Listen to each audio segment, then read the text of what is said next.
গোশত ফ্রিজ থেকে বের করলাম আর এখানে কিছু মশলা নিয়েছি।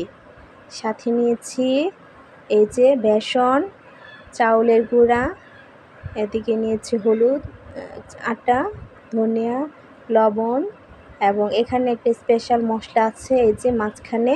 এই মশলাটা আমি হাতেই বানিয়েছি। এখানে স্টার মশলা, তাছাড়া এখানে কিছুটা জায়ফল, জয়ত্রী, স্টার মশলা একসাথে গুঁড়ো করে নিয়েছি। আর এখানে আপনার এলাচ, দারচিনি, এই যে এলাচ, দারচিনি, তেজপাতা, এগুলো সব কিছু লবঙ্গ একসাথে ব্লেন্ড করেছি। আর এদিকে আছে একটু মরিচের গুঁড়ো অল্প করে নিয়েছি, যেহেতু তরকারির মধ্যে কিছুটা ঝাল আছে, তাই মরিচটা আমি খুব অল্প করে নিয়েছি। লবণ নিয়েছি, তরকারিতে যেহেতু লবণ আছে। যে সব কিছু আমি একসাথে গরুর গোশতের তরকারিটার সাথে আমি সবগুলো উপকরণ একসাথে মিশিয়ে নিচ্ছি। অনেক সময় এরকম রোয়া গোশতগুলি কিন্তু খাওয়া হয় না। আমি গোশতগুলিকে হাত দিয়ে খুব ভালো করে কচলে নরম করে নেব।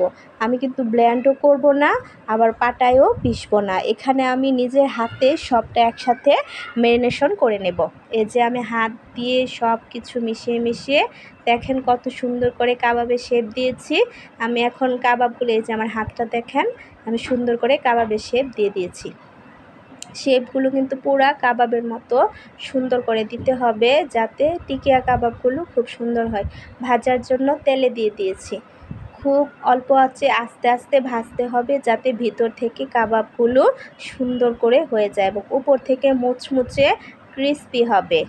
তেল কিন্তু আমি খুব বেশি দিইনি, অল্পই দিয়েছি। এই যে কাবাব দেখেন এখন উপর থেকে দেখাই যাচ্ছে, কাবাবগুলো কিন্তু উপর থেকে দেখা যাচ্ছে। আমি তেল কিন্তু খুব বেশি দেইনি, কিন্তু অল্প আঁচে দিয়ে ভেজেছি।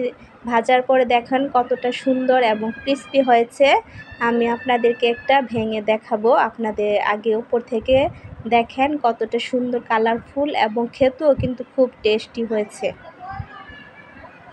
প্রতিটা কাবাব আমি আপনাদেরকে কাছ থেকে দেখাচ্ছি, আপনারা কাবাবগুলো দেখেন। এই যে একটা ভেঙে দেখালাম, কাবাবটা ভিতরটা কেমন হয়েছে আপনারা দেখেন, এবং উপরটা খুব মুচমুচে হয়েছে। খেতে কিন্তু খুব টেস্টি হয়েছে।